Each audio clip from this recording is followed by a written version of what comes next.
Have you ever found yourself laying in bed, trying to go to sleep, just laying there peacefully, and then all of a sudden you are planning where you would get out and how you would grab your kids, your pets, anything, whatever else you need. You start turning over in your mind how you're going to get everyone out, where you're going to get out, if there were a fire, if somebody were to break into the house, if any number of things happened.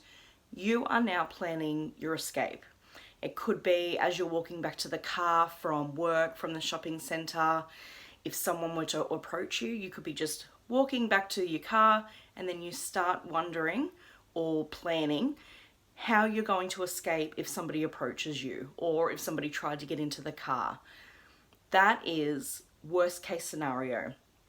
And you're not abnormal, because it is a perfectly normal reaction to have to keep you safe. And I'll explain it. So your brain's job is to keep you alive. It's to keep you safe. That's its one job. Everything your brain does sends signals, gives directions for your body to move, do, be.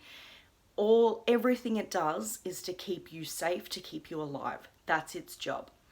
So when you go to worst case scenario and you plan for that, you are giving yourself the best chance of survival, because if anything less happens than that, that's going to be your best chance of survival. And what happens is when your body detects a threat, or when your mind detects a threat through your senses, through instinct, through what is going on around you, it instantly and automatically sends signals to your body to go into survival mode, or stress mode, we can call that now, which is your trauma responses: fight, flight, or freeze. And so taking into account what's going on around you is how your brain and body determine which is the best trauma response to enact for your best chance of survival. So if anything less than the worst case scenario, or the worst thing, or death is usually the worst thing, if anything less than that happens, you know that you will be okay. Because if you've planned for the worst, then better than that is okay. Better than that is better.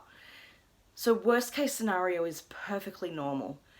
What you need to do though is when you start finding your thoughts turning over with, where are my exits? Where would I go? How would I get out? What do I need to grab? Just take a deep breath, a few deep breaths, because that resets your nervous system. Because by this time, when you're thinking about how do I get out, what do I do, how am I going to survive this, your heart is beating faster, your vision is narrowing, your body is pumping blood to everywhere, to your heart, in order to give you that burst of energy. The adrenaline, the cortisol is starting to release, because that's how your brain is going to keep you alive, by enacting those chemicals, those responses, those actions and behaviors.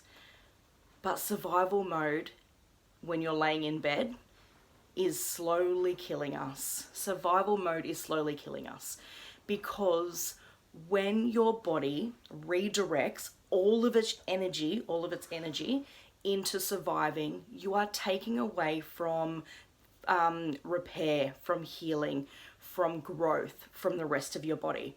So when your body is in survival mode and you are enacting a trauma response, your heart is beating faster. You may feel that as anxiety.